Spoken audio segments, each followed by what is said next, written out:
Hey, thank you so much, Jenna. That's really great. My name's Stephen Sutton, by the way. Those who don't know me, if you've not met me before, I am the pastor here at Colburn Ewan Baptist Church. It's a pleasure to get to meet you. But I want to talk, before we go into a Bible studies time where we're looking at Romans chapter 8 today, I want to talk to you about the easing of lockdown restrictions that has just been made permissible yesterday, okay? So as of the 4th of July, you may have read in the papers that churches are now able to conduct public worship gatherings. Now the headline, I'm afraid, is a little bit more exciting than the reality. So churches have been sent through some policy documents and safety guidelines from the government, and then we've received more from the Baptist Union, and we've been trawling through them as a leadership team this week and looking at actually the reality of what that means for us gathering again today.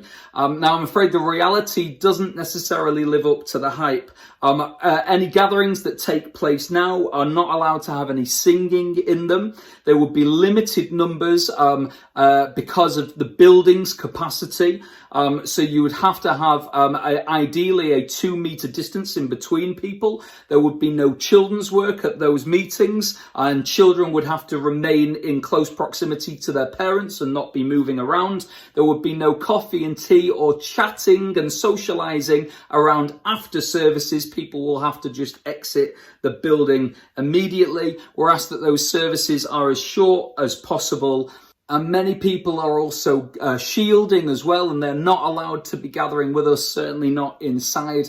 And so I'm afraid the headline of churches being back, it doesn't quite live up to it. And we are not going to be jumping back into exactly the same state that we were in before lockdown. And so what I want to talk to you about is actually moving into an in-between phase, okay? We've kind of done lockdown phase, where we've done church primarily online over video calls and online services. We've done phone calls and amazing things have happened during this time. I'm really blessed by the effort that we've all put into making church work in lockdown phase. But now we're excited to move not into back to normal phase, but into a bit of an in-between phase.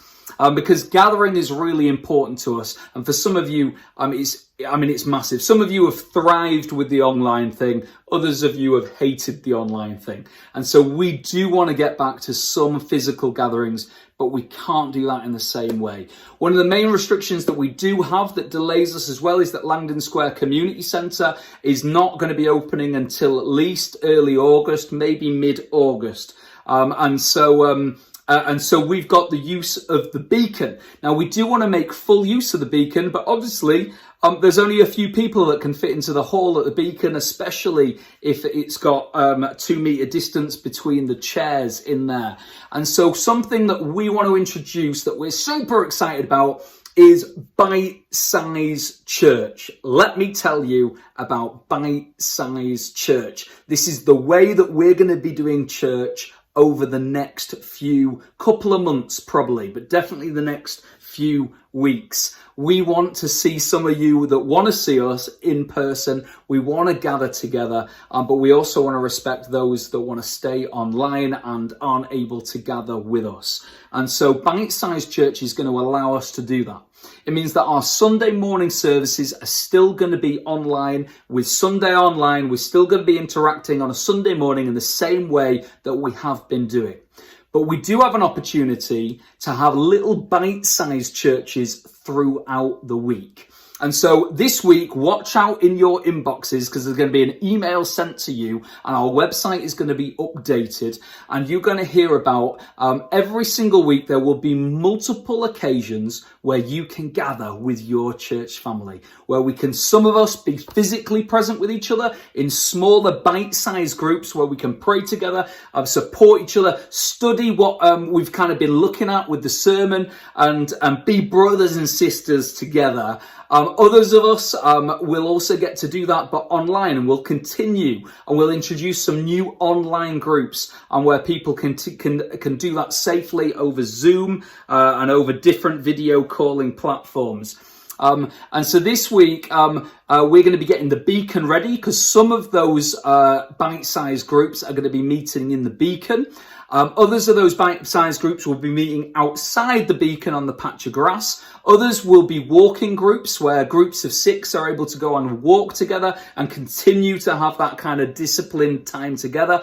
Others of those groups will be online. And so each week we will launch a list of all the different opportunities there are that week, and you, on our website, you will be able to sign up to those. It's going to be really important that we do sign up to these things, because numbers are restricted. To save us sending people away, we're going to need you to sign up online to each bite-sized church that you can make. Now, some of you might feel like, do you know what, I really want to commit to being in the same bite-sized church every single week. Others of you might have more demanding schedules that changes each week. And you know what? We want to be flexible for you as well. So each week you will be given the opportunity to sign up for any of the bite-sized groups that are going to be going on.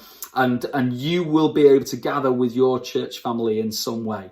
So guys, could you not see this as a small thing? This is really, really important. We've not been together now for 15 weeks. And we are desperate to make sure that our church community is still discipling each other, still encouraging each other.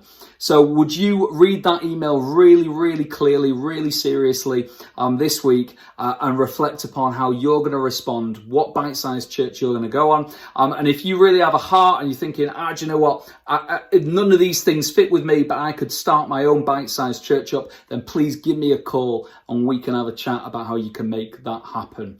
Right, guys, that's it for now. There's going to be loads more to tell you, but any questions or anything like that, please just pick up the phone or drop us a message and we can chat about it.